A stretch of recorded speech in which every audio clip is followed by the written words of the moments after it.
Last 1 வீக்காவே politics எல்லாம் நிறைய பேர் ஃபாலோ பண்ணிருந்தீங்கன்னா இந்த இஷ்யூ பத்தி உங்களுக்கு தெரிஞ்சிருக்கும். I am sorry Ayyappa song issue பத்தி தான் நம்ம பார்க்க போறோம். இந்த இஷ்யூ சம்பந்தமா சில ஐயப்பர் பக்தர்லாம் கம்ப்ளைண்ட் கொடுத்திருக்காங்க. அந்த விஷயம் பார்க்க போறோம். அண்ட் சோஷியல் மீடியால ஒரு பர்சன் ஒருத்தவங்க பத்தி பேசினதுக்காக ஒரு கட்சியில இருக்கவங்க பர்சன்லாம் ஒரு அட்டாக் பண்ணிருக்க சொல்லிட்டு அந்த பர்சன் சொல்லியிருக்காரு. அந்த இஷ்யூ பத்தி பேச போறோம். ஒண்ணா பேசலாம் வாங்க. Hello better citizens, this is me advocate Vinish Muthukumar. இந்த வீடியோ வந்து I am sorry Ayyappa song issue பத்தி அண்ட் அதே இஷ்யூ பத்தி நம்ம பேச போறோம். ஒண்ணா பேசலாம் வாங்க.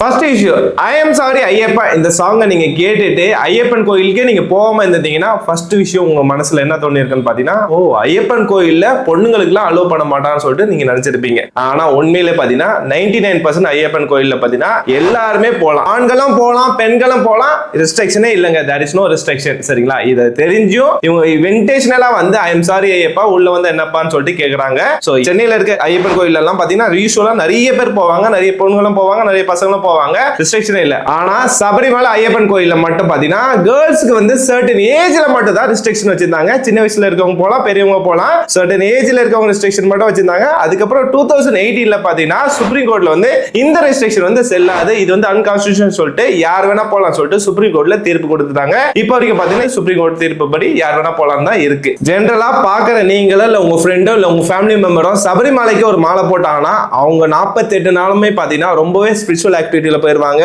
சோ கெட்டது பேச மாட்டாங்க, கெட்டது பார்க்க மாட்டாங்க, நான்வெஜ் சாப்பிட மாட்டாங்க. சோ தனியா இருப்பாங்க, ஸ்பிரிச்சுவல் லைஃபை ஃபாலோ பண்ணுவாங்க. காலையில குளிப்பாங்க, ஈவினிங் குளிப்பாங்க, எப்பவுமே ஸ்பிரிச்சுவலா மட்டும் தான் இருப்பாங்க. மாலை போடுறதுக்கு முன்னாடி அந்த பர்சன் எப்படி வேணா இருந்திருக்கலாம். ஆனா சபரிமலை கோயிலுக்கு வந்து மாலை போட்டுட்ட பேருக்கு பாத்தீங்கன்னா அந்த பர்சன் பியூர் அண்ட் பியூர் வந்து ஃபுல்லா ஸ்பிரிச்சுவலா தான் பிராக்டிஸ் பண்ணிட்டு இருப்பாரு. சோ அப்படிப்பட்ட ஒரு நம்பிக்கையை வந்து பிராக்டிஸ் பண்ணிட்டு போய் கோயில்ல போவாங்க. நம்ம இந்தியன் கான்ஸ்டிடியூஷன் ஆர்டிகல் 25, 26 இதுதான் சொல்லுதுங்க. நம்மளுக்கு பிடிச்சிருக்க மாதிரி ரிலிஜியஸ் வந்து நம்ம ஃபாலோ பண்ணலாம், ஃப்ரீடம் இருக்குன்னு சொல்லிட்டு ஆர்டிகல் 25 ஆல்ரெடி சொல்லிடுச்சு. இந்த ஆர்டிகல் படி பாத்தீங்கன்னா நம்மளுக்கு பிடிச்சமான ஆக்டிவிட்டிஸ் நம்ம கேரி அவுட் பண்ணலாம். சோ அதனால அவங்க ஃபாலோ பண்ணிட்டு இருப்பாங்க. ட்ரெடிஷனலா இந்த விஷயத்தை பண்ணிட்டு இருக்காங்க. 48 நாள் விரதம் இருந்துட்டு சபரிமலை கோயிலுக்கு போயிட்டு ஐயப்பன் பக்தர்லாம் போயிட்டு வருவாங்க. நார்மலாவே வேர்ல்டு ஃபுல்லாவே கோடிக்கணக்காவே சபரிமலை ஐயப்பன் பக்தர்கள் இருக்காங்க. மார்கழி மாசம் வந்தாவே அவங்க மாலை போட்டுட்டு சபரிமலை கோயில் வந்து ஐயப்பனை வந்து பார்க்க போவாங்க. இந்த டைம்ல பாத்தீங்கன்னா ஐ எம் சாரி ஐயப்பான்னு சொல்லிட்டு ஆல்ரெடி 5 வருஷம் முன்னாடி பாட்டு பாடினாலுமே சோ வருஷம் இதை ட்ரெண்ட் பண்ணிட்டு வராங்க. பர்டிகுலர் இந்த டைம்ல வந்து ட்ரெண்ட் பண்றதுனால ஐயப்பர் பக்தர்களோட ஃபீலிங்ஸ் வந்து ஹர்ட் பண்ற மாதிரி சொல்லிட்டு சில பேர் கம்ப்ளைண்ட் கொடுத்திருக்காங்க. இப்போ இது சம்பந்தமா மினிஸ்டர் சேகர் பாபு கூட இந்த சாங் சம்பந்தமா ஐயப்பர் பக்தர்லாம் உண்மையிலே பாதிக்கப்பட்டதானா கண்டிப்பா ஆக்ஷன் எடுப்பான்னு சொல்லிட்டு அவரும் சொல்லியிருக்காரு. ஒரு விஷயத்தை மட்டும் நீங்க கிளியரா புரிஞ்சுக்கோங்க. ஒரு பர்சன் 100% ஒரு ரிலீஜியஸ் வந்து ஸ்ட்ராங்கா இருந்தாருன்னா கண்டிப்பா அந்த பர்சன் வந்து அதர் ரிலீஜியஸ் வந்து தப்பா பேச மாட்டாரு. ஒரு பர்சன் முஸ்லீம்ல வந்து 100% ஸ்ட்ராங்கா இருந்தாருன்னா கண்டிப்பா அந்த பர்சன் வந்து இந்து ரிலீஜியஸ் பத்தி தப்பா பேச மாட்டாரு, கிறிஸ்டியன் ரிலீஜியஸ் பத்தி தப்பா பேச மாட்டாரு. அதே மாதிரி தான் ஒரு பர்சன் 100% ஸ்ட்ராங்கா இந்து ரிலீஜியஸ் இருந்தாருன்னா கண்டிப்பா அவர் வந்து முஸ்லீம் பத்தி தப்பா பேச மாட்டாரு, கண்டிப்பா வந்து பாத்தீங்கன்னா கிறிஸ்டியன் பத்தி தப்பா பேச மாட்டாரு. அதே மாதிரி கிறிஸ்டியன் 100% இருந்தாருன்னா முஸ்லீம் பத்தி பேச மாட்டாரு, இந்து பத்தி பேச மாட்டாரு. சோ இது வந்து கிளியரா புரிஞ்சுக்கோங்க. ஒரு பர்சன் அவங்களோட ரிலீஜியஸ் இருக்க பிலீஃப், அவங்களோட நம்பிக்கையும் அவங்களோட ட்ரெடிஷனல் ஃபாலோ பண்ணது அவரோட விருப்பம். அது ஆர்டிகல் 25 சொல்லியிருக்கு. சோ அது வந்து சரி தப்புன்னு நம்ம சொல்ல முடியாது. சரியா இருந்துச்சுன்னா நீங்க ஃபாலோ பண்ணுங்க, தப்பா இருந்துச்சுன்னா அதை இக்னோர் பண்ணிட்டு உங்களோட வேலையை பாருங்க. ஜெனரலா நம்ம தமிழ்நாட்டுல மட்டும் ரிலீஜியஸ் சம்பந்தமா சண்டை வராதுங்க. ஆனா சில பேர் வந்து அவங்களோட பர்சனல் பெனிஃபிட்டுக்காக ரிலீஜியஸ் சம்பந்தமா சண்டை வரா மாதிரி சில விஷயத்தெல்லாம் பண்ணிட்டு இருக்காங்க. ஒரு பர்சனுக்கு வந்து ஒரு ரிலீஜியஸ் சம்பந்தமா ஒரு விஷயத்தை பிடிக்கலன்னா, அவங்க ட்ரெடிஷனலா ஃபாலோ பண்ற விஷயத்தை பிடிக்கலன்னா அதை இக்னோர் பண்ணிட்டு போறதா அந்த பர்சனுக்கு நல்லது, நம்ம சொசைட்டிக்கு நல்லது. இப்பெல்லாம் நம்ம சொசைட்டில சில பேர் இருக்காங்க, நான் எந்த கடவுளை நம்ப மாட்டேன், எனக்கு கடவுள் நம்பிக்கை இல்லைன்னு சொல்றவங்க ஏத்திஸ்ட். அது அவங்களோட பர்சனல் சாய்ஸ். அது 100% அவங்களை சூஸ் பண்றதுக்கு ரைட்ஸ் இருக்கு நம்ம இந்தியன் லா படி. சரிங்களா? ஆனா அந்த பர்சன் வந்து பாத்தீங்கன்னா பர்டிகுலர் ரிலிஜன் மட்டுமே டார்கெட் பண்ணிட்டு இது சரியில்லை, அது சரியில்லை, ட்ரெடிஷனலா இது ஃபாலோ பண்ணாதீங்க, அது ஃபாலோ பண்ணா சொல்லிட்டு பர்டிகுலர் ரிலிஜன் மட்டுமே பத்தி பேசின்னு இருக்காங்க.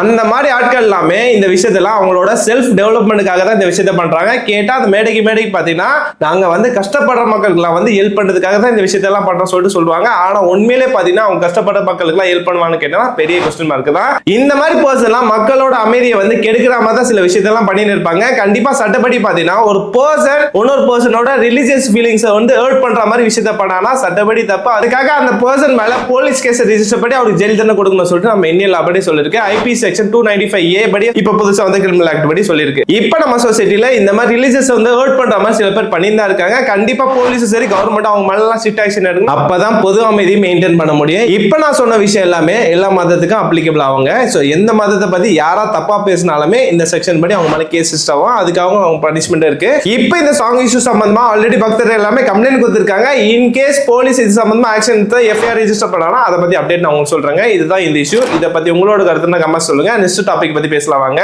ஒரு பர்சன் ஒரு கட்சியோட தலைவரை பத்தி சோசியல் மீடியால பேசி வீடியோல போடுறாரு. ஆனா அந்த பர்சனை பாத்தீங்கன்னா அந்த கட்சி சார்பா வந்து சில பேர் வந்து போய் அட்டாக் பண்ணிருக்க சொல்லிட்டு அந்த பர்சன் அவர் வாயால வந்து வீடியோல சொல்லியிருக்காரு. இந்த விஷயத்தை எல்லா நியூஸ்லயும் போட்டுப்பாங்க. அந்த விஷயத்தை நீங்க பார்த்திருப்பீங்க. இந்த கட்சியில இருக்க பர்சன் வந்து பண்ணது வந்து சட்டப்படி ரொம்ப ரொம்ப தப்புங்க. ஒரு பர்சன் யாரா ஒரு தப்பா பேசிட்டானா அவரை பத்தி நம்ம கம்ப்ளைண்ட் கொடுத்து அவர் மேல எஃப்ஐஆர் ரெஜிஸ்டர் பண்ணி கோர்ட்ல கூட்டு போயிட்டு அவர் இன்கேஸ் தப்பு பண்ணியிருந்தா கோர்ட் பனிஷ்மெண்ட் கொடுப்பாங்க. இதுதான் லீகல் ப்ரொசீஜர். இதுதான் எல்லாருமே ஃபாலோ பண்ணி ஆகணும். அதை விட்டுட்டு அந்த கட்சியே வந்து லா அண்ட் ஆர்டர் கையில் எடுத்துட்டு போயிட்டு அந்த பர்சனை வந்து போயிட்டு அடிக்கிறது தாக்குறதுலாம் வந்து சட்டப்படி ரொம்ப ரொம்ப தப்பு. அந்த பர்சன் சொன்னதெல்லாம் உண்மையா இருந்துச்சுன்னா இந்த கட்சிக்கார பண்ணது ரொம்ப ரொம்ப தப்பு. அந்த பர்சன் என்ன பேசியிருக்காரு என்ன பண்ணிருக்கான்னு சொல்லிட்டு அந்த வீடியோ நான் இந்த வீடியோல போடுறேன். நீங்க பார்த்து தெரிஞ்சுக்கோங்க. விடுதலை சிறுத்தை அந்த கட்சிக்காரவங்க கடவுள் ஒண்ணு அப்படின்னு சொன்னதுக்கு ஒரு 20 பேர் சேர்ந்து வந்து நான் வாடி சர்வீஸ்ல வேலை பார்த்தவன கேள்வி கேட்காம நீ அடிச்சு விட்டாங்கய்யா.